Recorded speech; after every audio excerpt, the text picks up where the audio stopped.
Maintenant Trousseau, ouais. Ah, Trousseau, c'est pas mal ça, Trousseau aussi. Ça te rappelle des trucs, Marc? Salabarou. Je me rappelle de mes stages à Trousseau, c'était...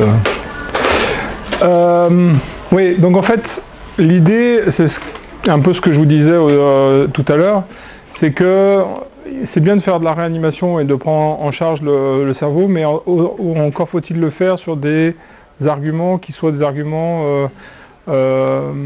fiables et reproductibles. Donc c'est pour ça qu'on prône, tous autant qu'on soit en neuro-réanimateur, la réanimation ciblée sur le neuromonitoring. Et chaque neuromonitoring a des avantages et des inconvénients, et qu'il va falloir mettre en exergue par rapport aux lésions cérébrales qu'on a évoquées tout à l'heure. Sachant qu'en fait, c'est sûr que faire du neuromonitoring global sur un enfant, alors qu'en fait on sait qu'il y a une lésion focale, ça va être un peu moins pertinent que essayer de faire du monitoring dans la pénombre ischémique par exemple, pour essayer d'optimiser cette pénombre ischémique et faire en sorte que la pression de perfusion et donc le métabolisme de la zone soit optimisé et récupère. Alors en fait, je vous soumets une méta-analyse que j'avais trouvée très intéressante parce qu'en fait justement elle reprenait les cardiopathie congénitales et elle regardait, c'était dans l'ultrasound il y a quelques années, c'était l'impact de la chirurgie des cardiopathies congénitales sur le développement neurologique. D'une manière globale, ce qu'ils trouvaient, c'est qu'il y avait une petite altération du QI. Souvent, on avait à faire face à des convulsions, une altération du tonus, des troubles variables de type neuropsychologique, qui sont des troubles de la conscience, des troubles visio-spatiales et visio-moteurs, de la mémoire, de la vigilance et de l'attention, une hyperactivité, une forme d'autisme. On ne peut pas réellement parler d'autisme, c'est plutôt un état en fait d'interaction avec l'environnement, et des problèmes de fluence verbale. À 1 an, on trouvait des retards d'acquisition motrice, 2 ans et demi des retards d'acquisition de langage, à 4 ans des troubles des fonctions motrices fines et grossières, des troubles de la production du langage. Et en fait, un des points communs à tout le monde, c'était qu'on avait une augmentation des problèmes de troubles scolaires. Donc en fait, si on regarde l'altération du neurodéveloppement à 5 ans après une chirurgie des cardiopathies congénitales, la méta-analyse trouve qu'on a une prévalence de 42%. 42%, c'est pratiquement 1 sur 2 quand même. Il y en a que 6 sur 10 qui sortent indemnes de ce genre de chirurgie. Maintenant, en fait, ça c'était au niveau clinique. Si on regarde au niveau examen complémentaire, la prévalence des lésions est de 46%. C'est-à-dire qu'en fait, il y a un petit delta où il y a des lésions qu'on détecte soit avec en fait l'échographie, soit avec l'IRM, dans les études qui ont été publiées, et qui ne parlent pas au niveau clinique. Mais la prévalence en fait de la lésion cérébrale constituée, on est dans l'AIC, la lésion cérébrale constituée est de 46% sur l'ensemble de la méta-analyse. Maintenant, si on regarde en fonction de la répartition entre les différentes chirurgies et les différentes indications, c'est étonnant qu'on retrouve que la TGV, en fait, la prévalence de la lésion, au niveau imagerie, on la retrouve à 34%. On s'attendrait à avoir un truc un peu plus important avec les switches. En revanche, quand on s'attache à la prévalence de la chirurgie sur la voie gauche, toute chirurgie confondue, en fait, que ce soit coarctation, sténose aortique, etc., et ben la prévalence monte à 67%. Donc en fait, il y en a 7 sur 10 qui ont des lésions constituées après ce genre de prise en charge, ce qui est énorme. Donc en fait, d'une manière générale, une chirurgie globale plutôt prédominante à droite, c'est moins dangereux qu'une chirurgie sur la voie gauche où on est directement en prise directe avec le cerveau et que en fait la cicatrisation va se faire avec des microtrombies qui vont être lancées dans la circulation générale et qui vont faire que on va avoir des accidents vasculaires. Donc en fait, Ce qu'il faut comprendre, c'est que l'ensemble, il y a une espèce de processus dynamique sur l'ensemble de la prise en charge de la cardiopathie congénitale qui va de la vie fœtale, en passant par la naissance, le cathétérisme, la chirurgie et la réanimation. Dans chacun des volets, il y a des mécanismes lésionnels. Alors, dans la vie fœtale, c'est tout ce qui est génétique, c'est l'anomalie de perfusion utéroplacentaire, l'infarctus et lésion de la substance blanche néonatale, les anomalies de développement et de fonction. Ça, on retrouve dans beaucoup d'études, en fait, que les nouveau-nés avec des cardiopathies congénitales ont un volume du cerveau qui est inférieur, de manière statistique, à des nouveau-nés qui n'ont pas de cardiopathie congénitale. À la naissance, qu'est-ce qui se passe? En fait, il y a la controverse du Rashkin et la fermeture du canal artériel qui vont intervenir dans les lésions péripartum. Ça va entraîner hypoxémie-lésion, et donc en fait il y a des intérêts de dépistage et de correction, et puis surtout hyperviscosité et bas débit. Au niveau du cathétérisme, c'est ce qu'on vient de dire, c'est qu'en fait il y a des ischémies ou des embolies. Le Rashkin, c'est des lésions emboliques versus des lésions ischémiques de la substance blanche en fonction de la pression artérielle en oxygène qui règne dans l'enfant en fait pour encadrer ce geste. Pendant la chirurgie, il y a des problèmes dus à la circulation extracorporelle. Et puis en réanimation, c'est les syndromes de bas débit dus au cœur gauche, les hypoxies, les embolies gazeuses, l'ECMO, etc. Ce qui veut dire qu'en fait on passe par une phase d'ischémie, un problème métabolique, un problème hydroélectrolytique, de distorsion, et en fait on peut arriver à une lésion cérébrale à la fin qui peut être réversible ou pas. Mais encore faut-il qu'on puisse le dépister, donc en fait c'est tout l'intérêt du monitoring, c'est récupérer en fait les lésions cérébrales pour pouvoir les réanimer correctement. Alors, les facteurs préopératoires, il y a des lésions préexistantes à 30 ou 40%. Et les complications liées au cathé cardiaque sont relativement faibles, mais en fait existent, elles sont réelles, elles sont décrites, c'est aux alentours de 1% dans la littérature. La controverse de Rashkin, en fait il y a eu deux équipes à San Francisco et à Philadelphie qui ont comparé en fait l'effet bénéfique ou pas du Rashkin sur des cardiopathies qui en avaient besoin. Et en fait ils ont mis en évidence quoi? Qu'il y a un risque accru de lésion de la substance blanche s'il y a une absence de saut de saturation après le Rashkin. Et si la pression artérielle en oxygène est inférieure à 40 mm à J3 de vie, en fait il y a des lésions qui sont plus importantes. Il faut choisir entre deux risques potentiels, c'est l'hypoxie prolongée ou alors le Rashkin, qui a en fait lui-même des risques qui sont thromboemboliques et de lésions cérébrales focales. Le Rashkin, en ce sens, n'est pas remis en question, mais en fait, il faut vraiment, on en discutait à midi, là, tout est affaire d'indication. Est-ce qu'il y a une vraie indication à le faire, ou est-ce qu'en fait, il vaut mieux s'abstenir, parce qu'en fait, on ne va pas avoir mieux. Et il faut savoir qu'en fait, il y a un facteur pronostic qui est important, c'est...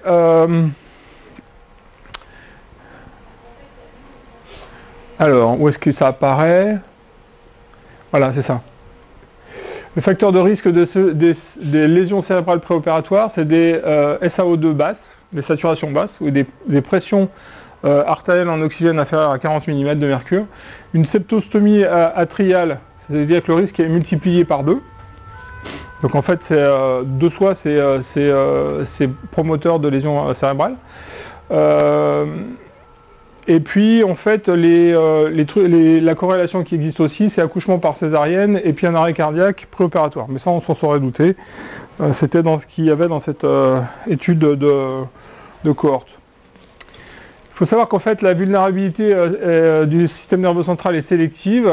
Il y a des régions qui sont plus vulnérables que d'autres et qui correspondent, en fait, pour ceux qui ont fait de la neuropsychologie, aux troubles qu'on retrouve dans la revue de la littérature et dans les méta-analyses. C'est-à-dire, en fait, c'est système limbique, cervelet, striatum et cortex, les couches 3, 5, 6. En fait, c'est les régions les plus vulnérables et ça correspond grosso modo, en fait, au précaré qu'on a décrit ce matin. Les facteurs de vulnérabilité augmentent s'il y a des récepteurs à la N-méthyl-D-aspartate, C'est un marqueur neuronal du cerveau adulte et en fait c'est le facteur de vulnérabilité augmente en fonction de la demande métabolique de la région sur laquelle l'hypoperfusion arrive. Les facteurs péropératoires qui vont en fait induire des lésions cérébrales, c'est l'embolie cérébrale gazeuse ou particulière, la réponse inflammatoire et le vol diastolique par la collatéralité aortopulmonaire qu'on peut avoir dans certaines cardiopathies congénitales. C'est l'arrêt circulatoire en hypothermie profonde quand on en a besoin. Et les facteurs prédictifs de l'atteinte neurologique post-opératoire, alors les facteurs prédictifs, il n'y en a pas énormément en fait, mais si on veut faire du monitoring et se baser sur des faits, il y a des marqueurs précoces entre 24 et 48 heures, qui sont, en fait ça c'est des covariantes.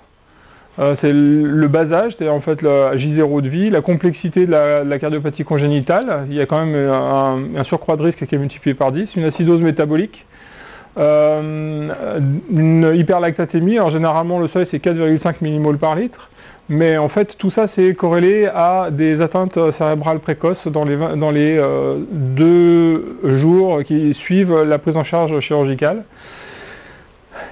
On peut parler des convulsions électriques, mais elles n'ont pas de valeur prédictive. En revanche, en fait, des ondes lentes, des silences supérieurs à 50 secondes chez les nouveau-nés ou des ondes lentes chez le nouveau-né avec une hyponatrémie, c'est des facteurs qui sont péjoratifs. Il y a 2 autres facteurs qu'on peut doser dans le sang, c'est la neurone spécifique énolase et puis la protéine SB100. Je ne sais pas si ça vous parle, mais en fait c'est un peu comme la troponine ou la myoglobine qui permettent de regarder le volume de la lésion du myocarde. Et ben en fait, au niveau du cerveau, c'est corrélé au volume de la lésion cérébrale.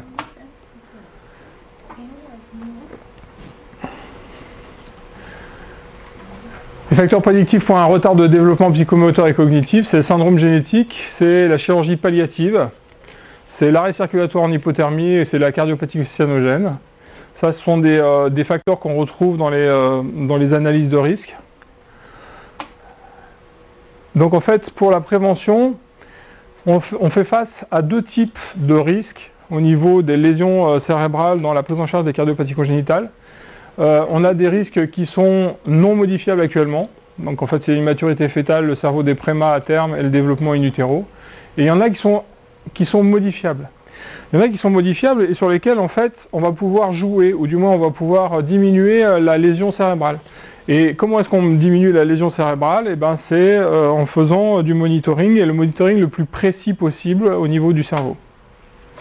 Donc en fait, on peut se dire, ok, on va faire du monitoring, mais est-ce que quelqu'un a évalué le fait que ça puisse être positif? C'est-à-dire, est-ce qu'en fait on ne va pas perdre du temps à faire du monitoring en regardant des chiffres, mais et puis au final ça va être exactement pareil, c'est-à-dire qu'en fait les 2 bras seront comparables.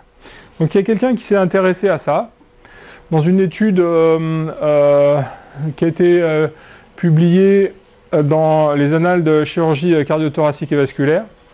Donc en fait c'était durant une chirurgie, on faisait électroencéphalogramme, NIRS et Doppler transcrânien, on détectait et on corrigeait une anomalie de perfusion et d'oxygénation. On s'est aperçu qu'il y avait 70% qui avaient une anomalie détectable. Et rétrospectivement, on s'est aperçu qu'il y avait 7% des patients qui malgré tout passaient dans les mailles du filet sur un monitoring multimodal tel qu'il est décrit au-dessus. Donc déjà en fait, comment ça s'est passé? Et ben en fait, on s'est aperçu que les interventions thérapeutiques, c'est-à-dire la correction, c'était à 60% sur le NIRS, à 5% sur l'électroencéphalogramme. Elle a été réalisée en majorité par les perfusionnistes au moment de la CEC, c'est-à-dire qu'en fait ils modifiaient leur débit de pompe, ils modifiaient le débit de noradrénaline pour optimiser la pression de perfusion. Après venaient les chirurgiens et après venaient les anesthésistes. C'est étonnant, les anesthésistes sont en dernier. Mais il y a une raison à ça, c'est que les chirurgiens ils peuvent recentrer et remettre les canules de perfusion correctement. Parce qu'en fait il y a un énorme risque qui est lié à la position de la canule de perfusion. Donc en fait les résultats c'était quoi? C'était en fait il y a une modification détectable du métabolisme et de la perfusion Oui, alors ça c'est les 7% en fait qui n'ont pas été détectés et qui ont eu une lésion cérébrale à la fin. Mais si en fait avec ces 3 modes c'était détectable, et ben en fait il y a eu une correction immédiate par algorithme, oui ou non. Et vous voyez qu'en fait les lésions cérébrales, les complications neurologiques passent de 26% quand on fait rien à 6%. Alors en face c'était en double aveugle avec enfin en simple aveugle, c'est-à-dire qu'en fait il y avait des anesthésistes qui faisaient comme ils faisaient d'habitude, c'est en fait le protocole de chirurgie. Il y en avait d'autres en fait qui étaient aguerris, qui connaissaient le neuromonitoring, qui savaient interpréter les chiffres et qui faisaient le protocole adapté. Donc vous voyez que en fait au niveau des complications neurologiques, c'est statistiquement significatif, et au niveau des durées d'hospitalisation, c'est aussi statistiquement significatif.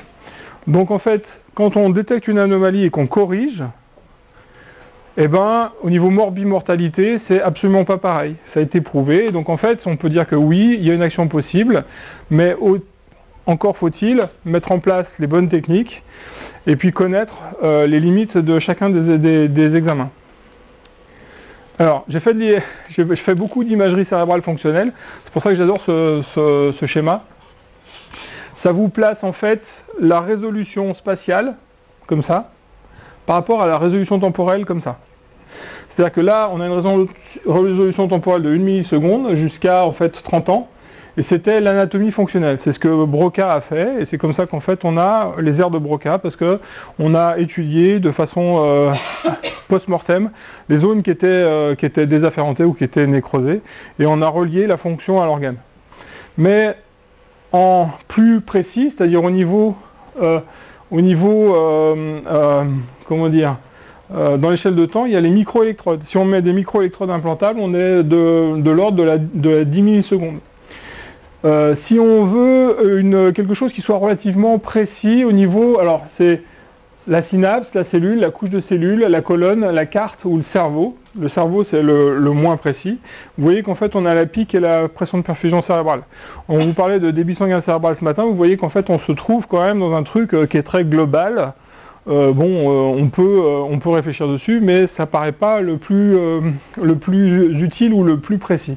La SVJO2 qu'on a défloré très rapidement ce matin, c'est-à-dire le cathéter qu'on mettait au niveau du golfe jugulaire, c'est pareil. C'est-à-dire qu'en fait c'est vraiment au niveau du cerveau, et puis en fait c'est 100 minutes, c'est vraiment très très peu informatif.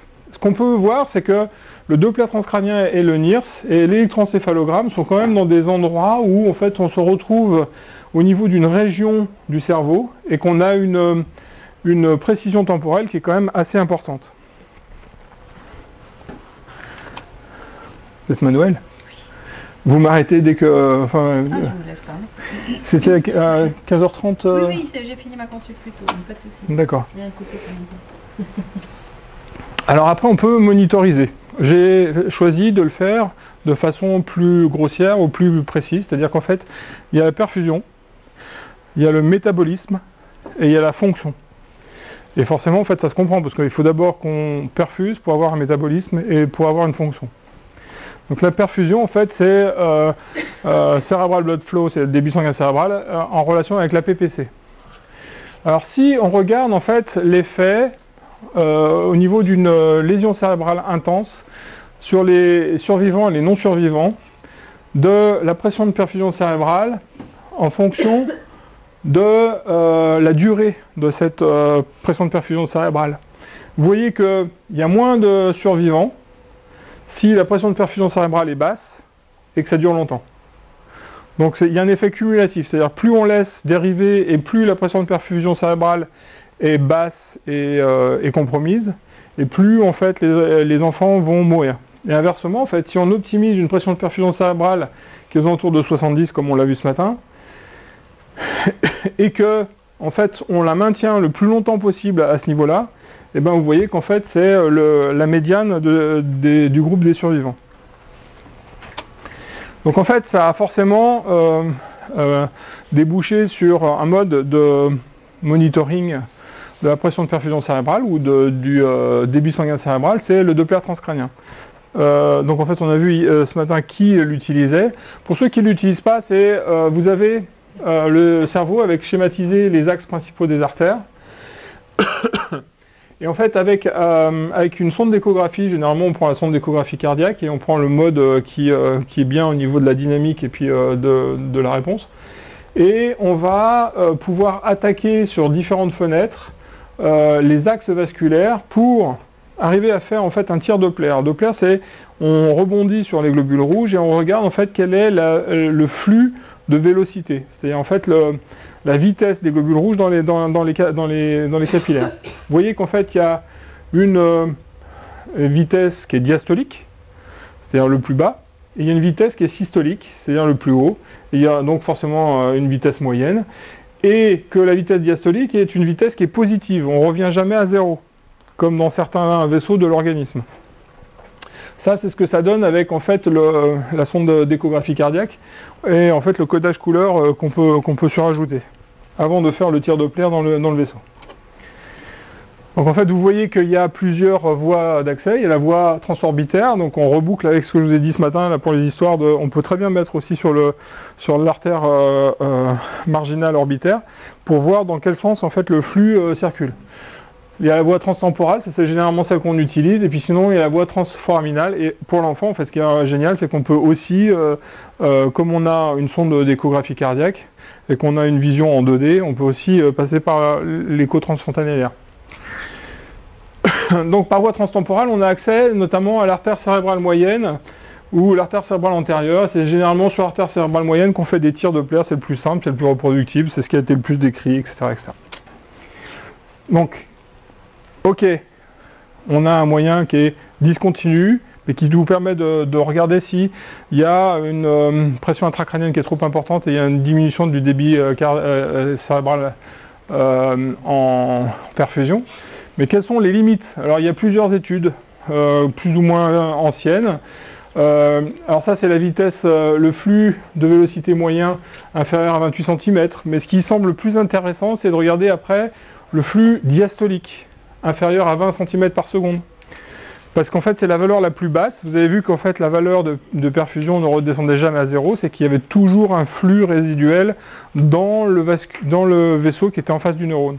Et c'est très important parce qu'en fait le flux vasculaire qui reste en face du neurone continue à faire des échanges en oxygène, glucose, etc. Donc en fait si on fait une intégrale temps-vitesse, le volume par unité de temps qui passe devant le neurone est plus important. Donc, il ne faut pas que la vitesse diastolique descende en dessous de 20 cm par seconde. Et récemment, en fait, Viguier et Alm, qui sont dans le département du Kremlin-Bicêtre et qui ont étudié beaucoup le trauma crânien et la pénombre ischémique, ont dit que, en fait, ont intégré qu'il fallait un indice de pulsatilité supérieur à 1,4 et une vitesse diastolique inférieure à 20. L'indice de pulsatilité, en fait, c'est vitesse systolique moins vitesse diastolique divisé par vitesse moyenne. C'est-à-dire que plus il y a une vitesse systolique qui est haute et plus la vitesse diastolique redescend à zéro ou même s'inverse, à ce moment-là, plus l'indice de pulsatilité augmente. Plus en fait ça se rapproche du flux que je vous ai montré là, avec en fait comme ça c'est un flux normal. Qui ne redescend jamais à zéro, et plus en fait l'IP, l'index de pulsatilité, est bas. Donc en fait il faut essayer d'avoir un IP minimum et une VD maximum. Alors c'est ce qu'on voit sur cette étude là. Donc vous voyez que là c'est une IP qui est maximum. C'est-à-dire que la vitesse systolique par rapport à la vitesse diastolique a un rapport qui est très très important. Alors qu'en fait là, c'est un profil qui est normal, c'est un IP à 0,71. Le systolique par rapport au diastolique, en fait, il y a peu de variations entre les deux. Si on regarde la pression de perfusion par rapport à le flux diastolique, moyen ou systolique, vous voyez que, en fait, si on met une pression de perfusion à 70, c'est ce qu'on a dit en étant optimum, là, il y a pratiquement zéro différence entre les deux. Donc, en fait, l'IP, elle sera minimum. En revanche, si on se remet ici, à 30, à 0, c'est là où on a des vraies lésions cérébrales, vous voyez qu'en fait, le flux diastolique par rapport au flux systolique est il y a une grosse différence entre les deux. C'est-à-dire qu'on se rapproche de ça, au niveau de la courbe Doppler. Ok, c'est ce qui est schématisé sur en fait tous les points qu'on a pu regarder de pression de perfusion cérébrale par rapport en fait à l'indice de pulsatilité. Vous voyez qu'en fait, plus la pression de perfusion cérébrale est grande, plus l'indice de pulsatilité est bas, et moins en fait la pression de perfusion est grande, et plus l'indice de pulsatilité est haut.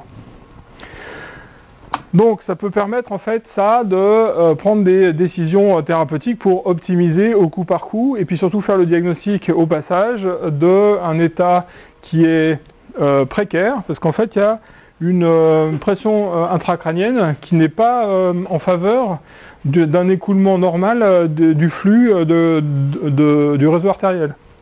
Ça peut être le signe que la pression qui règne à l'extérieur du vaisseau est telle que en fait ça amortit la lumière du vaisseau et ça le comprime dès qu'il a fini de passer.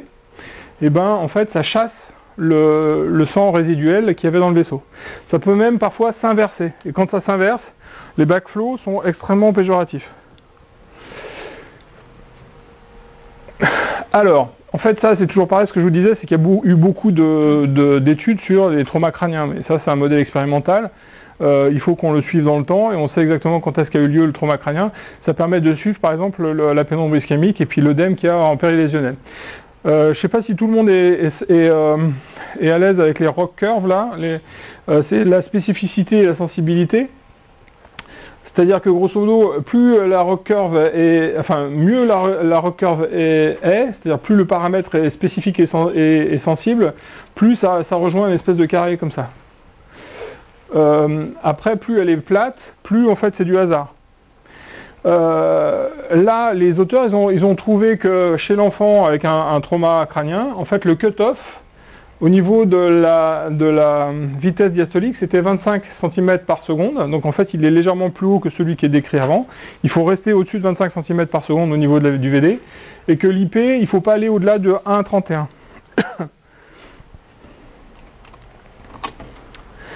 Ok. Pic et PPC, c'est pas qu'un chiffre, c'est dynamique. Le problème, c'est qu'en fait, généralement, c'est une technique qu'on ne peut pas utiliser autrement que par des estimations régulières. Donc en fait, je vous enjoins à... Dis-moi. Comment interprètes-tu le Doppler transcrânien chez l'enfant qui a une carrière trop large, des collatéral trop large, et un instrument système trop large, et deuxièmement, chez l'enfant qui est sous-estimé? T'as de la littérature pour ça, parce qu'en fait moi je suis pas très à l'aise sur le sujet. Ceci étant, en fait, pour les collatéralités très larges, le problème auquel on fait face, c'est le VD, le volume diastolique, enfin la vitesse diastolique. Et ben en fait généralement c'est déjà un état préexistant qui préfigure d'une susceptibilité du système nerveux plus importante au niveau en fait des lésions qui vont se surajouter à cet état de base. Il est déjà au maximum de ses autorégulations, enfin de sa compensation. Si on lui rajoute un facteur comme une hypoperfusion durant une circulation extracorporelle, etc., en fait, quelquefois on a des backflows. On a carrément en fait un siphonnage complet en fait du réseau vasculaire. Mais en fait, j'ai tendance moi à me baser sur les chiffres de VD, etc.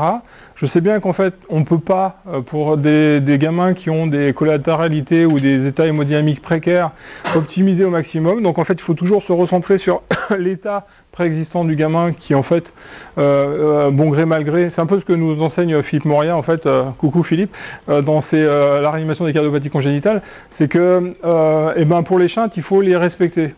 J'ai tendance à faire un peu pareil pour les états hémodynamiques cérébraux précaires, c'est-à-dire que on va essayer d'optimiser 25% du VD avec du remplissage ou en resserrant légèrement en périphérie pour essayer de retrouver en fait ce signe de vitesse diastolique qui certes sera pas proche de la normale, puisqu'en fait de toute façon il est pathologique, mais qui va se rapprocher de la normalité. Et surtout, une fois qu'on aura optimisé de 25%, eh ben, on va essayer de garder ce seuil-là. On va essayer de faire en sorte qu'il n'empire pas. Parce que si en fait on part d'un Doppler où le VD est déjà négatif ou à 0, eh ben, le problème c'est qu'en fait on va avoir une perte de sensibilité et de spécificité, on ne va pas pouvoir se baser sur les chiffres du bas.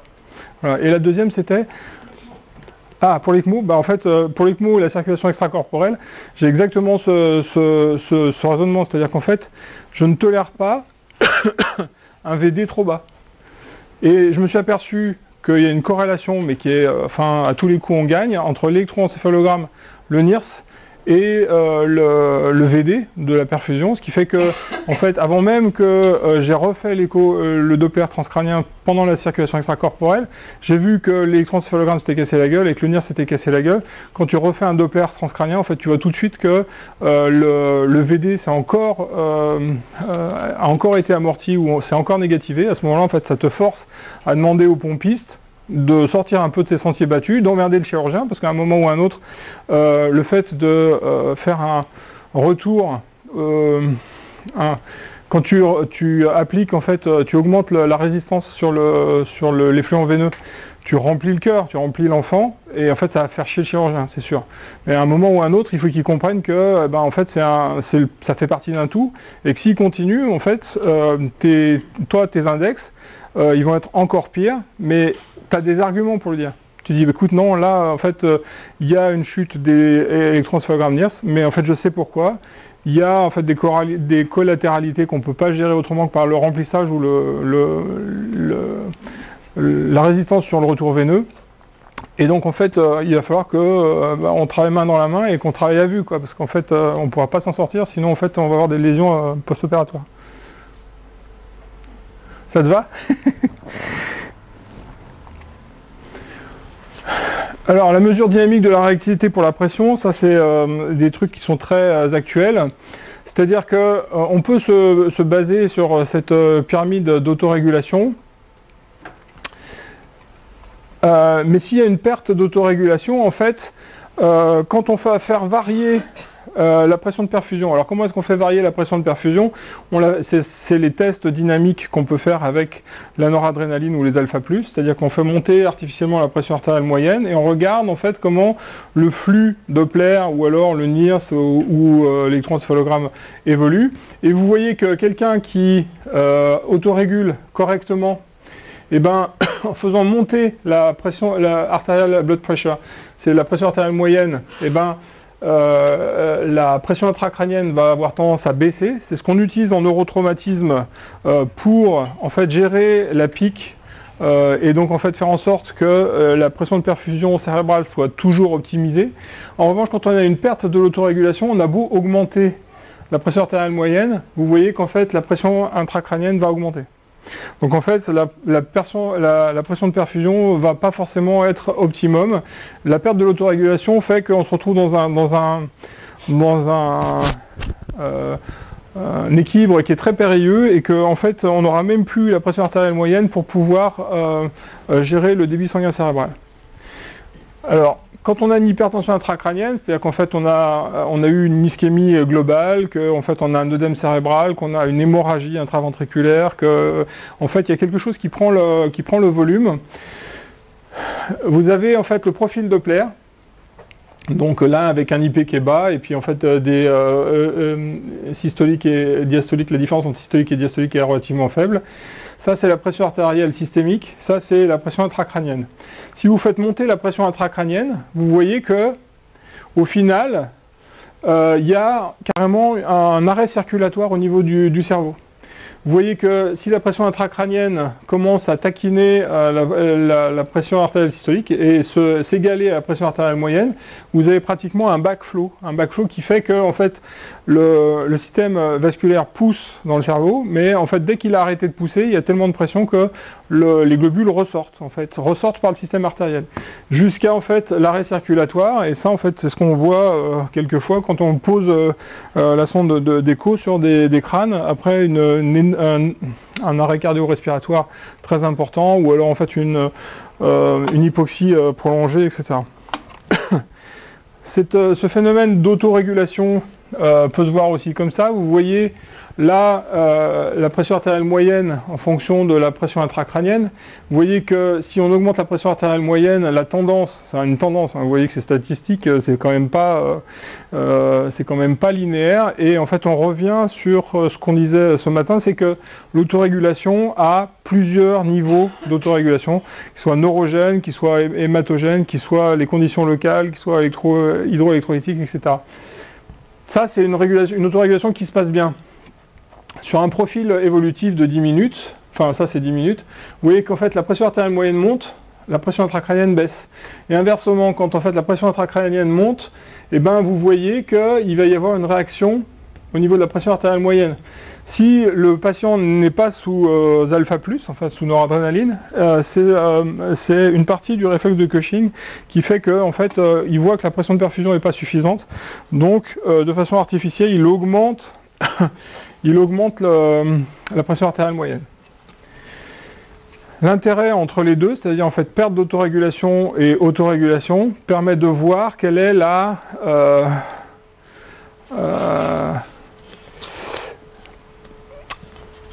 profondeur de la lésion cérébrale, et puis surtout en fait le degré de durée de cette lésion cérébrale. C'est-à-dire qu'en fait, si c'est juste un accident ischémique transitoire, il va y avoir une sidération de l'autorégulation à un moment, mais après en fait elle va récupérer, ça va être réversible.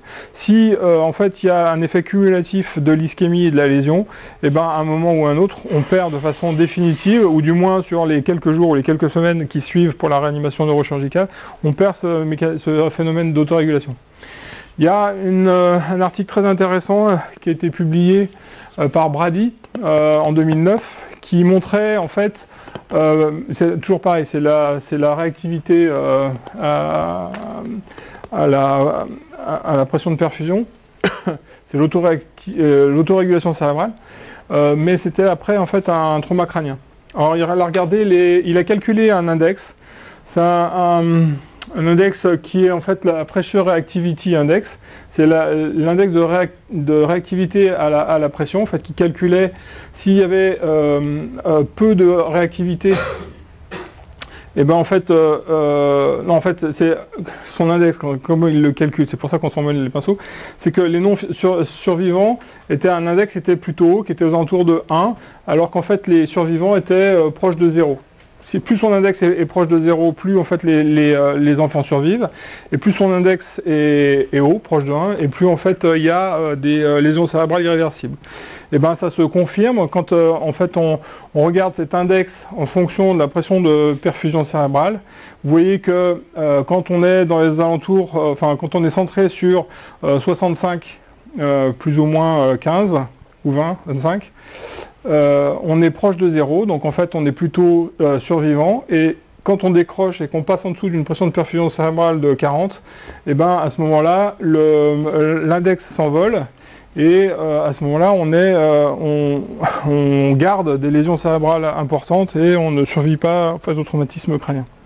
Donc en fait son index qu'il calcule avec différentes variables permet de monitorer en temps réel ou semi-réel la pression de perfusion cérébrale et surtout la réactivité à la pression de perfusion cérébrale.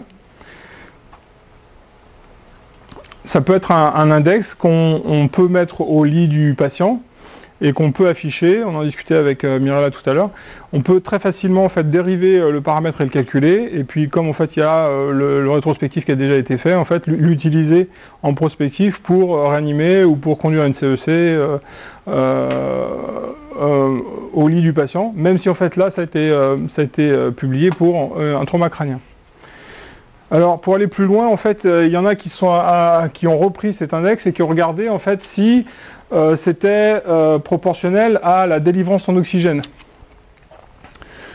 C'est la pression du cerveau en oxygène, et là c'est l'index dont on parle. Alors vous voyez qu'en fait l'index de Brady qui est en noir augmente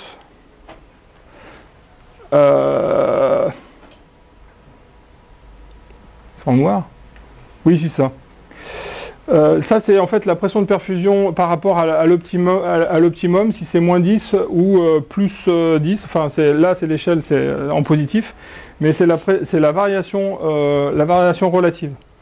Vous voyez qu'en fait, l'index de Brady a tendance à diminuer, donc, quand on diminue la pression de perfusion cérébrale, et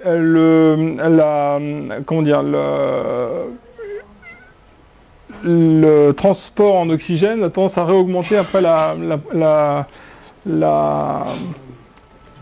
l'augmentation de la pression de perfusion cérébrale.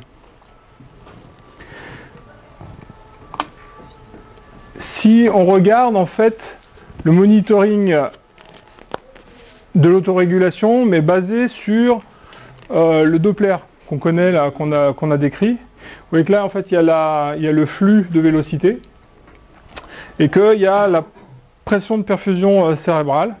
Vous voyez qu'en fait c'est pareil, on peut déterminer la zone de régulation exactement comme on pourrait la déterminer avec en fait les capteurs de pression intracrânienne, où la mesure directe du débit sanguin cérébral. Vous voyez qu'en fait on retrouve la zone d'autorégulation en fait qui est centrée sur les 70 et qui permet de maintenir le débit sanguin cérébral. Donc en fait c'est le Doppler transcrânien est aussi une méthode, alors certes non continue, qui permet de suivre cette autorégulation. Alors le seul problème, c'est qu'en fait forcément quand on reprend un repère, on n'est pas forcément axé pareil. On ne peut pas le laisser à demeure parce qu'en fait généralement les sondes bougent, donc en fait ça ne peut pas être utilisé dans un monitoring continu où en fait on réagit à la seconde près pour modifier toute altération de la pression de perfusion. Cependant, même si on réanime de façon normale, avec une pression de perfusion cérébrale supérieure à 50, des agressions cérébrales contrôlées, il pourrait persister des épisodes d'hypoxie cérébrale dans 10 à 20% des cas, qui sont non détectés par la mesure de la PIC, la pression de perfusion cérébrale ou du débit sanguin cérébral. Donc en fait, il y a quand même 20% au maximum des cas où on va passer à côté de choses importantes, on ne va pas détecter les trucs les plus importants. Donc en fait, ce qui fait qu'on décale le problème, on se met sur le métabolisme, on va monitoriser le métabolisme, c'est-à-dire que si on est au niveau du métabolisme cérébral, ça veut dire que la perfusion, l'oxygène et tout ce qu'il y a avant a été optimisé et se fait correctement. Et on se met directement en bout de chaîne, ou pratiquement en bout de chaîne, ce qui nous permet de voir en fait ce qui se passe au niveau de la cellule. Alors, on va vite passer sur la PTiO2, c'est la pression tissulaire du tissu cérébral en oxygène. En fait, c'est le problème que ça pose, c'est que c'est une méthode qui est quand même relativement invasive, et PTiO2 ou microdialyse pareil, et que généralement en post-op de chirurgie cardiaque, on a tendance à flirter avec l'héparine, avec un état hypocoagulant. Et donc en fait, on tend le bâton pour se faire battre au niveau de l'hémorragie intraparenchymateuse. Et puis en plus, quand on regarde en fait la précision de la technique, vous voyez que ils ont tiré des régressions sur des nuages de points. C'est pas forcément très parlant. Ils ont dû tirer un peu par les cheveux les nuages de points. Donc en fait, on a tendance en pédiatrie à utiliser une technique qui s'appelle la Near Infrared Spectroscopy, que tout le monde a utilisée. Est-ce que tout le monde la connaît ou pas? Qui ne la connaît pas? D'accord. En fait, c'est basé sur... Alors, il y a quatre moniteurs. Alors, ça date un peu, ça. Ici, ils ont le Nonin qui est là. Nous, on a plutôt celui-là. Celui-là, c'est une technologie que j'adorais, moi, parce qu'en fait, c'est basé sur la lumière laser, donc c'est beaucoup plus précis. Et puis, Philippe Pouard, lui, est très défenseur de Hamamatsu, parce qu'en fait, il y a des calculs qui sont faits en plus, comme le taux d'hémoglobine et puis le vol du photon, qui sont en fait un peu techniques, mais qui permettent d'avoir une précision un peu supérieure aux autres. Alors l'intérêt, c'est qu'en fait, on s'est basé sur la Near Infrared Spectroscopy, c'est-à-dire des longueurs d'onde qui sont entre 800 et 900 nanomètres, qui sont en fait en bordure du rouge, mais qui ne sont pas encore dans l'infrarouge lointain, c'est-à-dire en fait l'infrarouge qui vous chauffe dans votre salle de bain. L'intérêt, c'est qu'en fait, il y a relativement peu d'interaction avec les tissus biologiques et qu'il y a une parfaite diffusion, notamment à travers l'os. Donc ça permet de mettre une électrode sur le scalp et de pouvoir monitoriser en fait directement le cortex, parce qu'il y a deux mesures qui sont faites. Une mesure qui est proche et qui regarde en fait les tissus superficiels, et une mesure qui est plus lointaine et qui en fait regarde le tissu qui est plus profond. La carotte de tissu biologique qui est explorée, c'est une forme de banane. Et ce qu'il faut savoir, c'est qu'en fait entre l'électrode et puis le capteur, eh ben, la distance qui est là, en fait, c'est 2 fois la distance de la profondeur qu'on va regarder, parce qu'il y a une espèce de réflectance sur les tissus et qui fait qu'en fait on analyse le tissu qui est en dessous. Alors ça se traduit comme ça. En fait, il y a l'hémoglobine oxygénée et l'hémoglobine totale, enfin l'hémoglobine réduite. Et puis, eh ben, vous voyez en fait les diodes laser qui sont en verte et les diodes LED qui sont en noir. En fait, ça, c'est maintenant tous les dispositifs du marché sont basés sur 2 LED qui sont des 2 côtés du point où en fait les 2 courbes se croisent. Et c'est grâce à ça qu'en fait on va extrapoler, grâce à une formulation mathématique, c'est la loi de Beer-Lambert, on va faire passer le flux dans un échantillon de tissu. Et puis en fait le flux qui va rentrer dedans va être proportionnel au flux qui va sortir en fonction de la concentration qu'il y a à l'intérieur. Donc en fait, en fonction des 2 longueurs d'onde, on en déduit l'hémoglobine et l'hémoglobine oxygénée. Et puis on arrive à faire, par rétrocomputing, une estimation du rapport qui existe entre l'hémoglobine oxygénée et la somme de toutes les hémoglobines. Donc en fait, grosso modo, les TOI, là, les tissus oxygénation index, c'est des index qui sont propres à chacun des constructeurs, mais qui mettent en exergue la fraction de l'hémoglobine oxygénée par rapport à la fraction de toute l'hémoglobine. Donc en fait, si vous avez cette fraction, vous avez en fait un peu la balance entre la demande et la délivrance au niveau d'un organe. C'est-à-dire qu'en fait, il y a la délivrance d'un côté, et puis il y a la demande cellulaire de l'autre. Et en fonction de où va le balancier de la balance, et ben en fait on bascule ou pas dans le métabolisme anaérobie et donc en fait dans la lésion cérébrale. C'est un peu le principe de ce sur quoi c'est basé. Donc d'un point de vue plus physiologique, on peut se baser sur ce schéma. Vous avez la délivrance en oxygène en bas et vous avez la consommation en oxygène, la VO2 cellulaire en fait en ordonnée. Vous voyez qu'il y a une phase où la VO2 est constante et en fait il n'y a pas de lactate de produit puisqu'en fait il y a un métabolisme qui est aérobie. À un moment on va arriver à la délivrance critique. Au-delà de cette délivrance critique, c'est-à-dire qu'en fait il n'y a plus d'adéquation entre la consommation et la délivrance. Et donc en fait à ce moment-là on va voir arriver les lactates. Mais pourquoi on voit arriver les lactates? C'est qu'en fait on switch vers un mécanisme qui est un mécanisme anaérobie, où en fait on va augmenter l'extraction. Vous voyez qu'en fait j'ai rajouté la courbe d'extraction en vert. La courbe d'extraction monte progressivement et elle est progressivement en fait parallèle à la courbe de production des lactates. C'est-à-dire qu'au-delà de la DO2 critique, il y a une extraction qui est maximum. Et en fait les lactates qui font en fait office de marqueurs cellulaires de l'ischémie vont augmenter. Donc ça veut dire qu'il y a 2 zones. Il y a une zone de indépendance à la délivrance en oxygène et une zone de dépendance. Là où on va se placer avec notre NIRS, c'est dans la zone de dépendance. On va essayer d'optimiser la zone de dépendance, c'est-à-dire en fait on va essayer de balancer la délivrance en oxygène par rapport à la consommation en oxygène et ça marche dans tous les tissus de l'organisme. C'est-à-dire que le NIRS, on peut en chirurgie cardiaque le mettre sur le rein pour regarder comment est-ce que le rein est perfusé et quel est le métabolisme du rein. Ça marche sur le cerveau, ça marche sur le muscle, ça marche partout. On peut faire ça au niveau de l'organe. L'intérêt, c'est que en fait, qu'est-ce qu'on monitore avec, avec le NIRS? En gros, c'est moins l'extraction. C'est-à-dire qu'en fait, c'est un reflet de l'extraction.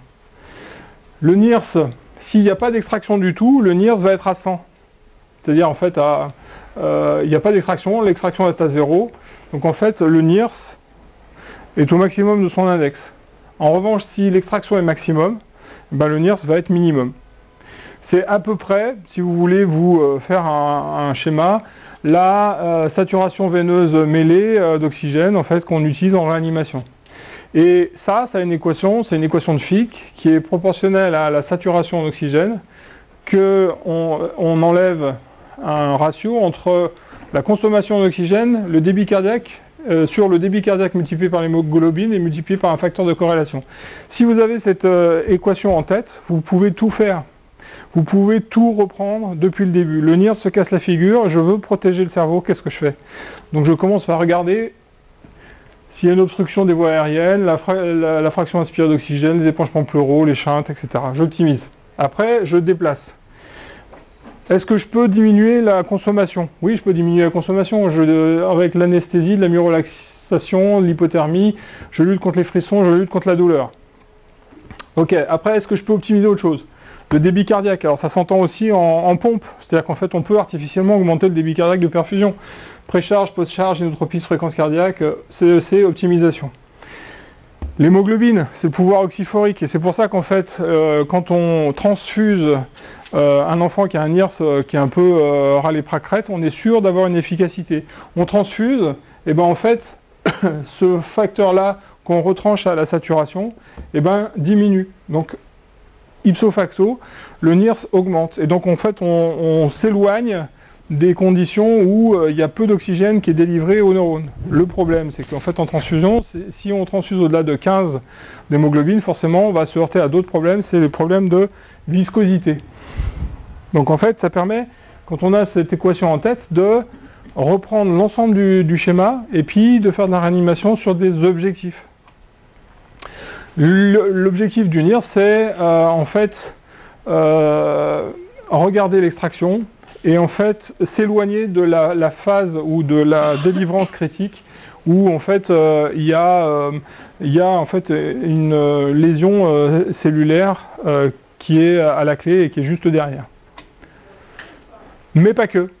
C'est-à-dire que en fait vous savez que le nouveau-né est un être rotor et qu'il est très très sensible à l'hyperoxie.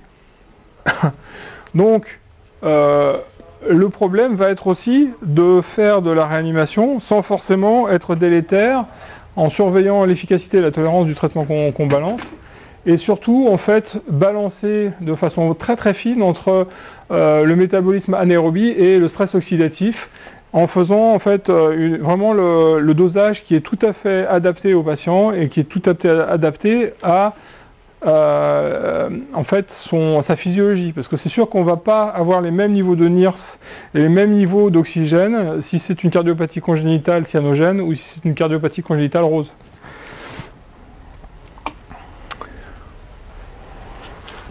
Donc en fait, ça c'est une étude qui a montré que, en se basant sur les NIRS et les pressions de tissu en oxygène au niveau du cerveau et notamment dans la zone de pénombre ischémique, après un trauma crânien, eh ben, il y avait une différence significative en termes de morbimortalité. Donc en fait, il faut utiliser les techniques de NIRS et de monitoring de la saturation régionale pour driver nos prises en charge. Et notamment, en fait, là où ça nous intéresse énormément, c'est que pendant la chirurgie cardiaque, et c'est pour ça que, en fait, initialement, le NIRS covidien a fait des recherches et donc, en fait, a mis sur le marché son device. C'est que ils se sont aperçus que ça permettait de ne pas passer à côté des malpositions de certaines canules. Parce que si on met la canule trop loin et qu'en fait, on bypass le TABC, quelquefois, on peut carrément occlure le TABC ou induire une diminution de la pression de perfusion sur le TABC, ce qui fait qu'en fait, on pouvait avoir en fait carrément une diminution de la perfusion sur un hémisphère. L'intérêt de monitoriser le NIRS en temps réel pendant la procédure permettait de voir en fait la chute qui n'était pas en relation avec quoi que ce soit, pas de saignement, pas de problème pulmonaire, etc. On demandait aux chirurgiens de légèrement retirer sa canule et en fait on reperfuse, et c'est ce qu'on voit ici, on reperfuse le cerveau. Il y a un autre intérêt, c'est que quelquefois quand on utilise en pédiatrie des canules qui sont très petites et que artificiellement le perfusionniste veut faire du surdébit et qu'en fait il fait des débits très intenses au niveau de la sortie de ces canules, pour des phénomènes dans lesquels je ne rentrerai pas, on peut inverser les régimes de pression. C'est-à-dire que le flux peut être très très important, mais à la racine de la canule, en fait, la pression qui est générée peut être négative, ce qui peut en fait induire un siphonnage carrément de la carotide à la racine de la canule. Et ça permet aussi de dépister ce genre d'effets secondaires. Et donc en fait de récupérer le problème. Alors d'un point de vue pratique, comment ça se passe? Alors c'est utilisable en circulation extracorporelle, mais c'est utilisable comme là, le cas que je vais vous montrer, dans une dilatation de la voie droite. Alors c'est une procédure de dilatation du tube VDAP qui s'enchante, qui s'est fait pendant plus de 2 heures. Alors vous voyez en fait le profil évolutif des différentes dilatations itératives du cardiopédiatre qui en disait attendez, arrête un peu, parce que là en fait on a du mal à récupérer. Donc en fait l'état de base était à 70, c'est toujours pareil, c'est dynamique, on se base sur l'état de base du patient. Ce qu'il ne faut pas dépasser, c'est 40, il ne faut pas dépasser en dessous. Donc en fait, bon, au début ça se passe bien, et puis là il se met à dilater, parce qu'en fait c'était très difficile à dilater, donc il fait plusieurs dilatations. Alors, c'est comme le débit sanguin cérébral, c'est comme en fait la pression de perfusion. C'est pas que statique, c'est pas qu'un chiffre, c'est dynamique. C'est-à-dire que là, en l'occurrence, il y a un truc qui est très important de comprendre, c'est qu'en fait, il y a un effet cumulatif. C'est-à-dire, plus on passe de temps cumulé en dessous de 40, et plus en fait, il y a une gravité de lésion de l'encéphale. Alors comment est-ce qu'on calcule ça? Ça se calcule avec l'area under curve, c'est juste une intégrale bête en fonction du temps. C'est-à-dire qu'en fait, vous voyez qu'on prend la limite de 40, et puis on va additionner les chiffres au fur et à mesure. Et donc en fait, on arrive à une AUC à 16, juste pour cet épisode-là. Puis après, en fait, pendant toute la procédure, on fait la somme des AUC qui sont là, qui sont en rouge. Area under curve, alors en fait, la valeur de la mesure de l'AUC, c'est en pourcent minute, puisqu'en fait, c'est le pourcentage multiplié par l'unité de temps. Donc là, en fait, on arrive à la fin de la procédure à une synthèse de 160% minute, ce qui est énorme. Parce que quand on le confronte à la réalité et à la littérature, on s'aperçoit qu'en fait, on a une dysfonction neurologique. Si on a, donc en fait, le RSO2, c'est la saturation qu'on a calculée avec le NIRS, mais pour covidien, elle s'exprime dans d'autres sigles pour d'autres constructeurs. Mais si on a une RSO2 inférieure à 40%, il y a une dysfonction neurologique.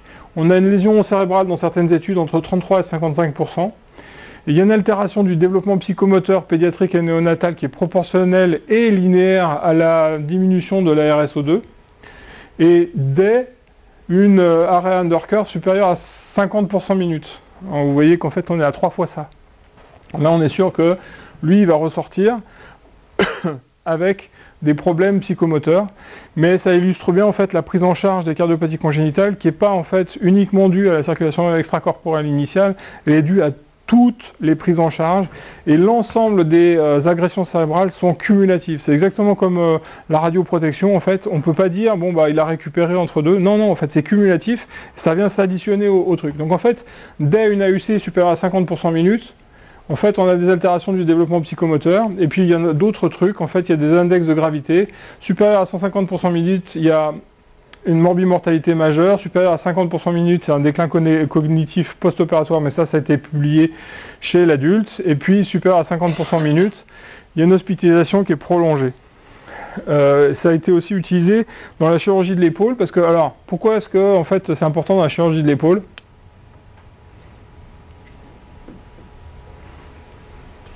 De monitoriser ça? Hein? Pardon? Ouais, c'est ça. C'est la position assise. Le problème de la position assise sous anesthésie générale, c'est qu'on se retrouve avec en fait la colonne de liquide qui redescend dans le cœur. une vasodilatation relative parce qu'en fait on est sous chirurgie et sous anesthésie générale, et que si on n'y fait pas attention, et ben en fait la pression de perfusion cérébrale qui règne dans le tissu cérébral en fait est très très basse. Et donc en fait il y a eu des problèmes en Amérique, donc en fait ils ont pensé à ce système pour justement monitoriser en fait les lésions cérébrales post-opératoires dans la chirurgie de l'épaule. Donc en fait on a vu la pression de perfusion et le débit sanguin cérébral, on a vu le métabolisme, et là en fait il y a la fonction. Est-ce qu'on peut monitoriser la fonction? Oui. Tiens non. Ah non, je suis allé à l'autre bout.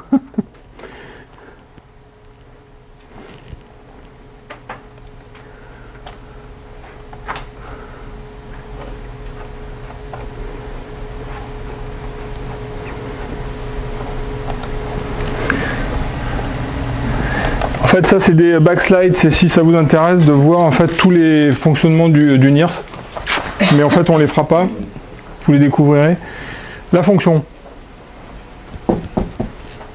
Youhou. Alors, je vous propose l'électrophysiologie. Alors, est-ce que c'est utile ou c'est futile l'électrophysiologie? Qu'en est-il? Je ne veux pas non plus vous... 3 heures. Ah. Ça peut faire alors. Alors, qui connaît en fait les principes de l'électrophysiologie? Parce que si tout le monde connaît, je vais peut-être aller très très vite dessus. Non? Bon. Donc, je vais vous faire une brève introduction de l'électrophysiologie. Grosso modo, on peut différencier l'électrophysiologie et l'électroencéphalographie ou la magnétoencéphalographie, et puis les potentiels évoqués somesthésiques. Ça permet une étude fonctionnelle du système nerveux central. L'intérêt, c'est de décrire l'état anatomique normal et de suivre le dysfonctionnement cérébral. L'application, c'est le diagnostic des états de non-réponse, c'est suivi de l'efficacité et des complications d'une thérapeutique qu'on a engagée, et c'est le pronostic. L'interprétation se fait en fonction de l'étiologie. C'est le principe d'imagerie cérébrale fonctionnelle, c'est-à-dire qu'en fait, il y a un corrélat cérébral qui dit qu'une fonction est portée par un réseau de neurones, l'activation entraîne une modification du métabolisme, une activité électrique, et puis une modification du débit sanguin cérébral local. C'est la base de toute imagerie fonctionnelle, c'est qu'en fait il faut d'abord se faire une idée de l'état de référence, mesurer l'état à étudier et faire une comparaison d'état. Donc en fait là c'est les différentes phases de l'activation d'une unité motrice neurovasculaire. Donc en fait il y a le potentiel d'action qui arrive, la libération du neurotransmetteur, le potentiel post-synaptique, il y a une néosynthèse d'ATP, une élévation du débit sanguin cérébral. C'est là qu'il y a un couplage, c'est-à-dire qu'en fait le neurone va demander au vaisseau de rapporter plus d'oxygène et plus de glucose, et il y a un rétablissement du potentiel de repos dans les quelques millisecondes. Ce qui fait qu'en fait, quand on regarde au niveau fonctionnel comment ça se passe, alors il y a l'arrivée du potentiel d'action, dépolarisation, et en fait, transmission, dépolarisation des cellules qui sont en dessous. Ça, c'est électroencéphalographie et magnétoencéphalographie. Il y a en fait l'étude des ligands et en fait de la fente synaptique. Ça, c'est la TEP et la scintigraphie. Il y a l'étude en fait de l'ATP et du métabolisme cellulaire, c'est la TEP, la NIRS, mais qui est moins utilisée en neuroimagerie fonctionnelle. Et puis après, il y a l'étude du couplage vasculaire, et ça, c'est en fait la TEP et l'IRM fonctionnel, et notamment en fait l'ARM, qui est en fait l'IRM avec produit de contraste vasculaire. Alors, EEG versus MEG, qui est la magnétoencéphalographie, vous voyez que l'outillage, c'est pas le même. Ça, c'est un outillage de MEG qui est extrêmement lourd, coûteux, et en fait qui est avec des aimants supraconducteurs. Vous voyez en fait un enfant dedans là. Et puis l'électroencéphalographie en fait qui est complètement portable, qui peut être mis sur la tête pendant le bloc. C'est ce que je fais en fait quand je suis une circulation extracorporelle, notamment sur la voie gauche, avec la coarctation ou une chirurgie de la voie gauche, pour essayer de voir en fait quelles sont les anomalies qui se passent. Le problème de l'EEG ou de la magnétoencéphalographie, c'est la précision. C'est-à-dire qu'en fait, il y a un problème de comment est-ce qu'on reconstruit dans le temps et l'espace les sources neuronales, et comment est-ce qu'on tient compte de la géométrie et de la transmission de l'information électrique pour avoir une bonne résolution spatiale et temporelle. Ou alors, on peut, ça c'est pour quand on veut par exemple identifier le foyer d'épilepsie ou faire une localisation très précise. Mais on peut aussi l'utiliser de façon plus globale, comme on l'utiliserait nous au bloc, ou en réanimation, où en fait on monitore un territoire vasculaire. Donc en fait, à 4 dérivations déjà, on a une idée de l'ensemble des territoires vasculaires, c'est en fait là les 2 carotides et les 2 territoires vertébro-basilaires, et comme ça déjà on peut parer à toute éventualité. Et c'est plus celui que je préconise. Donc en fait, l'acquisition des signaux, on ne va pas s'étendre dessus, mais c'est en fait, il y a un potentiel de repos, il y a un potentiel post-synaptique, un potentiel d'action qu'on reconnaît. L'idée, c'est que en fait, les colonnes de cellules, les cellules, alors ça c'est le cortex, ça fait quelques millimètres carrés. Bien sûr, vous reconnaissez les cellules pyramidales, la couche la plus superficielle du cortex, qui en fait sont les cellules motrices et qui vont communiquer vers le bas avec en fait des potentiels d'action qui vont s'éloigner de la surface. Ce potentiel d'action, en fait, c'est un dipôle qui correspond à une macrocolonne corticale et qui va être en fait récupéré à la surface du cerveau. Vous voyez en fait les potentiels qu'il génère. Alors ce qu'il faut savoir, c'est que, et c'est ce qui complique un peu la technique, c'est que si le cortex est proche de la boîte crânienne, ben forcément ça va être perpendiculaire, on va le voir tout de suite. Mais si c'est dans un sillon, en fait ça va partir à l'autre bout, et donc en fait ça va être plus compliqué à analyser. Donc là vous avez au niveau électrophysiologie, ça c'est le champ généré par un neurone, un champ électrique, donc c'est l'électroencéphalographie, ça c'est la magnétoencéphalographie. Il faut savoir que le champ est perpendiculaire à la colonne de cellules, donc c'est plus complexe aussi. Donc en fait, d'entrée de jeu, vous voyez que c'est beaucoup plus complexe d'analyser en fait, un signal de magnétoencéphalographie, qu'on ne va pas y avoir accès et que ça ne va pas être intéressant. En revanche, le signal d'électrophysiologie, d'électroencéphalographie va être beaucoup plus intéressant parce que avec des moyens qui sont très très peu coûteux, ça va nous permettre des applications au lit du patient avec un appareil pas cher qui permet de regarder les sources profondes. Alors je vais revenir dessus pourquoi c'est intéressant. C'est sensible à toutes les orientations, c'est très affecté par les tissus le problème et c'est une réponse diffuse. Et ça pose un problème au niveau du bloc, notamment quand le chirurgien utilise un bistouri électrique ou qu'en fait il y a des contaminants électrophysiologiques dans l'environnement.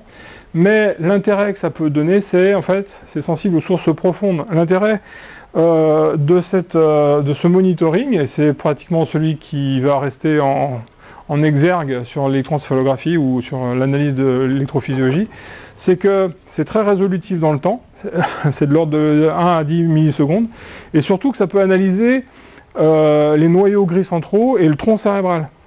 Et ça, on n'y a pas accès avec les autres moyens de monitoring. Donc l'analyse des signaux EEG, il y a plusieurs rythmes, alpha, mu, bêta, gamma, delta, et la burst suppression en fait, sur lesquels on va pouvoir se baser. Ça c'est pour l'électroencéphalogramme. Pour les potentiels évoqués, alors les potentiels évoqués, c'est on étudie l'électroencéphalogramme, mais on va faire une acquisition qui va être additionnée l'une à l'autre au fur et à mesure par rapport à un stimulus. C'est ça le potentiel évoqué, parce que c'est un potentiel qui va être évoqué en réponse à un stimulus externe. Alors en fait, il y a des potentiels évoqués qui sont somesthésiques, parce qu'en fait, on stimule les afférences de la peau, auditif, visuel, etc., etc. Il suffit de trouver le mode de stimulation de la voix qu'on veut explorer, et à ce moment-là, en fait, on a des potentiels évoqués qui sont en fait décrits pour la voie qu'on est en train d'explorer. Alors, comment est-ce que ça se fait? C'est que on a une analyse de l'électroencéphalogramme sur quelques essais. En fait, on stimule ici. Alors, mettons qu'en fait, on stimule le nerf médian. On analyse dans le temps. On a ça.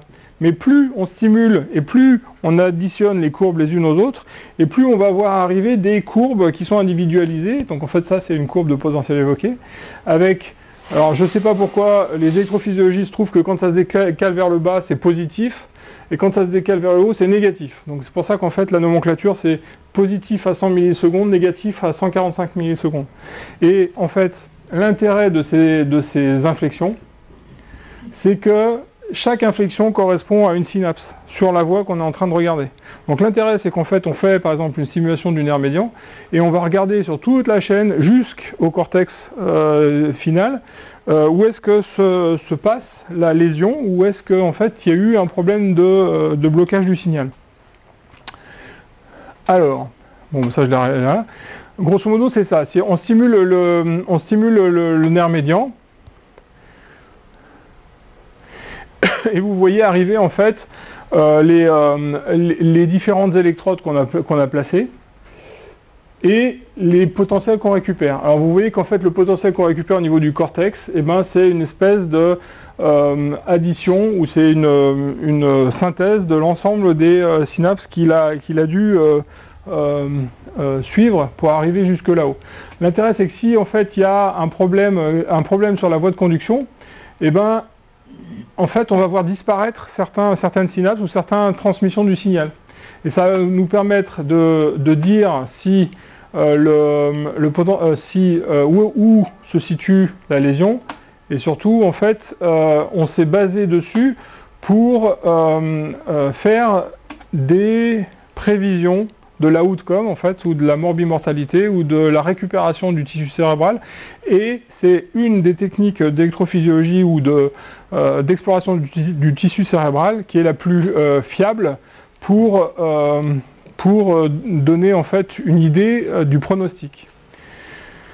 Donc en fait, entre l'électroencéphalogramme et le potentiel évoqué,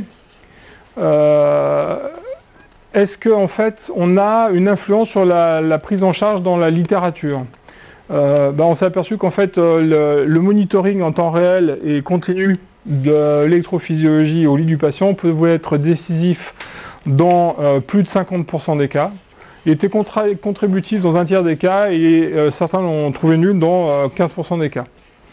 Les indications phares pour lesquelles en fait il est proposé, c'est des processus physiopathologiques évolutifs comme la détection précoce de complications, donc l'hypoperfusion, ou la prévention des conséquences à long terme.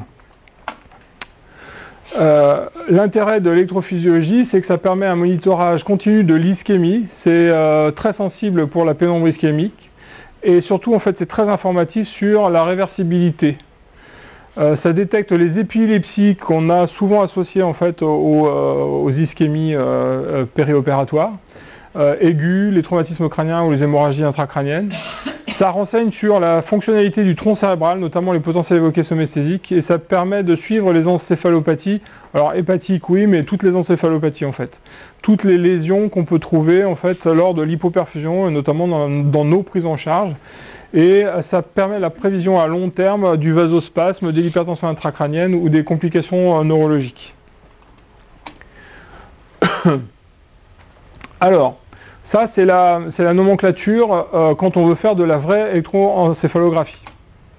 Vous voyez qu'en fonction des électrodes, on peut avoir des amplitudes et des formes d'ondes qui sont complètement différentes, et une cartographie qui permet en fait la localisation de certaines activités liées à une fonction, si en fait on demande au patient de faire une fonction cérébrale qu'on lui demande. Nous, ce que je vous propose, c'est plutôt de vous focaliser sur l'analyse de la bande spectrale compressée, c'est-à-dire en fait, vous voyez qu'en fait, on peut lire de façon brute un électroencéphalogramme. C'est un peu compliqué en temps réel, et puis il faut vraiment avoir l'œil pour ça. Donc en fait, ce dont on a besoin, c'est des indicateurs sur lesquels se baser. L'idée, c'est de décomposer ce truc très très compliqué en une somme de sinusoïdes simples, et en fait une certaine proportion de ces sinusoïdes. C'est-à-dire que celle-là, elle va être pondérée de 10, celle-là, elle va être pondérée de 2, celle-là, elle va être pondérée de 1, celle-là de 5. On fait une espèce de transformée, une analyse spectrale, ça s'appelle une transformée de Fourier, qui permet en fait de passer de ça à ça. C'est-à-dire que vous avez de passer de l'électroencéphalographie à l'espace des fréquences. Vous avez les fréquences, là, et vous voyez qu'il y a des couleurs différentes, parce que ce sont des gammes d'ondes différentes. Bêta, alpha, theta, delta. Bêta, alpha, theta, delta. Et à chaque fois, dans cette gamme d'ondes, on va compter combien de fois, c'est la puissance spectrale, combien de fois cette fréquence a été analysée dans l'ensemble du scalp. Et donc en fait on fait un tableau avec les amplitudes, la phase et puis la fréquence. Et grâce à ça en fait, ce qui est un énorme travail qui est fait de façon automatique, on va pouvoir suivre en temps réel en fait l'évolution de l'activité cérébrale. C'est-à-dire qu'en fait la transformée de Fourier rapide permet d'avoir une représentation dans l'espace des fréquences avec les différentes ondes cérébrales. Et grosso modo, on va se baser en temps réel au bloc sur ce diagramme-là, qui va donner en fait la limite supérieure de l'ensemble du spectre, la médiane de fréquence, et puis qui va donner les pourcentages en delta, θ, alpha et bêta, et en fait qui va donner en fait l'environnement global, ou du moins l'activité globale du système nerveux central. Vous voyez que là c'est 40 Hz, donc en fait c'est la fréquence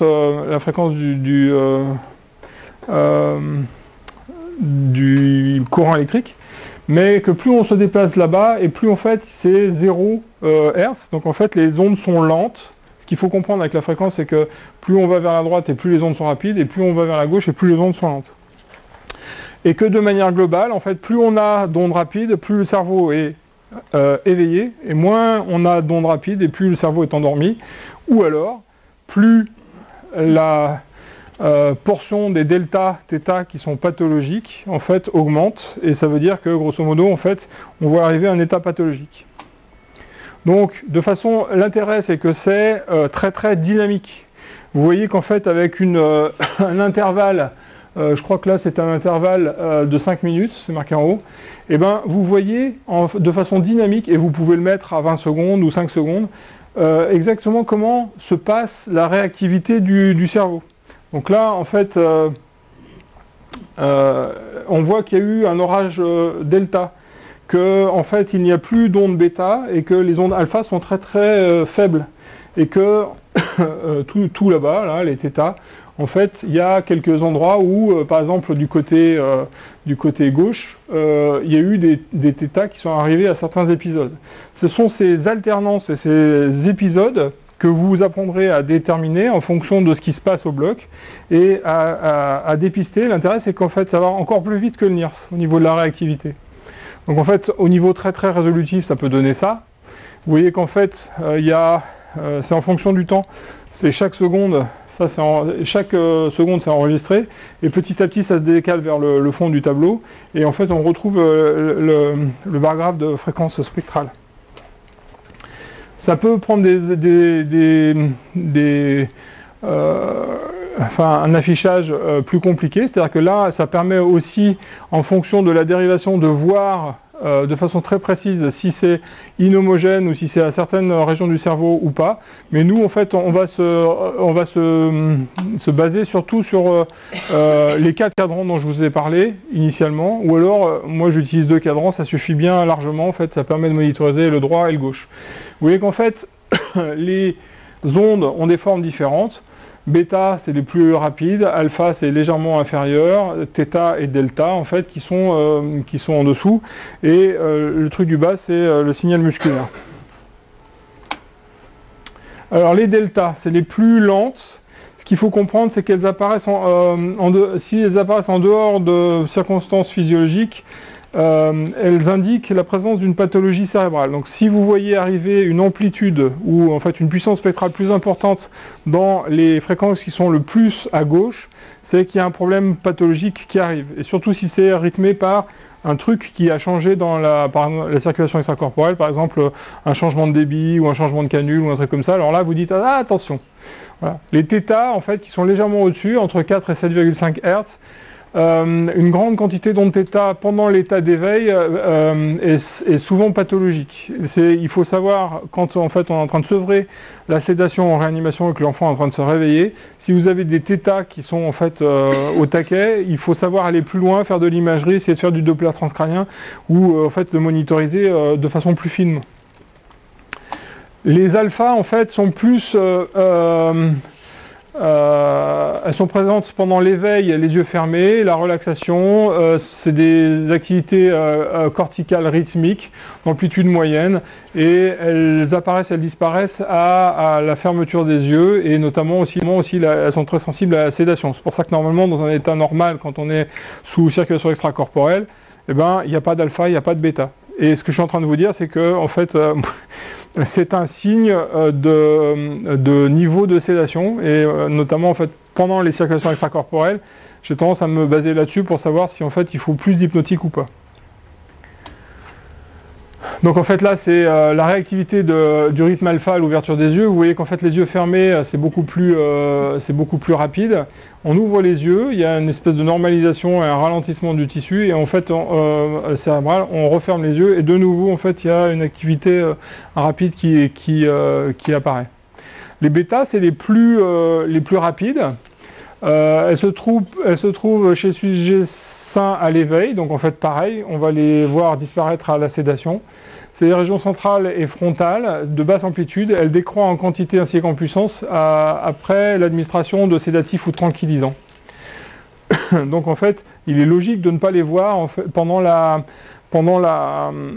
circulation extracorporelle ou pendant l'anesthésie générale. Donc en fait, il y a des corrélats. Delta, θ, c'est le sommeil lent profond ou le sommeil léger. Alpha, bêta, c'est veille calme ou veille active avec en fait un processus cognitif intrinsèque.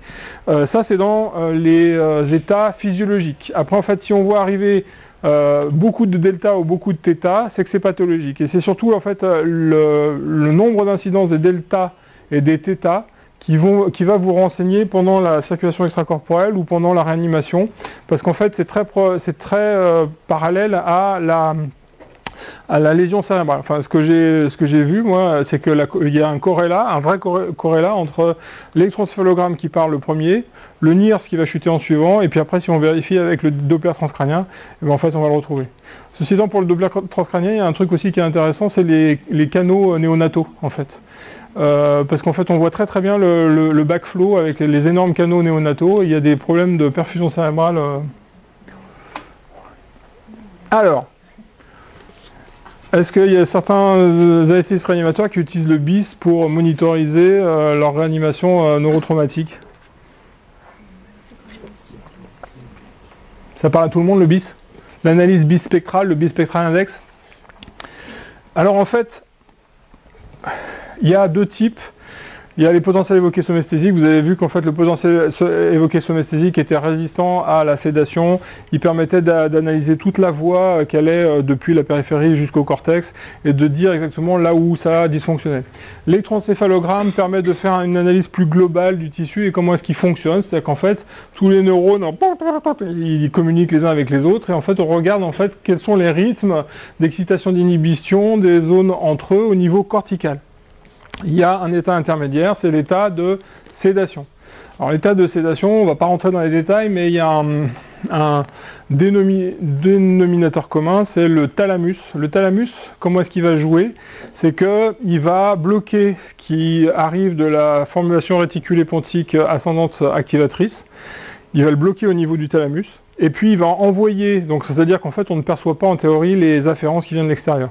Et puis il va envoyer en fait des faisceaux de parasites au cortex, c'est-à-dire qu'en fait il va envoyer un pacemaker, un générateur de spindle qui va en fait paralyser un peu le cortex et en disant écoutez c'est moi le chef d'orchestre, vous vous mettez sur moi, vous m'écoutez, vous fermez vos gueules.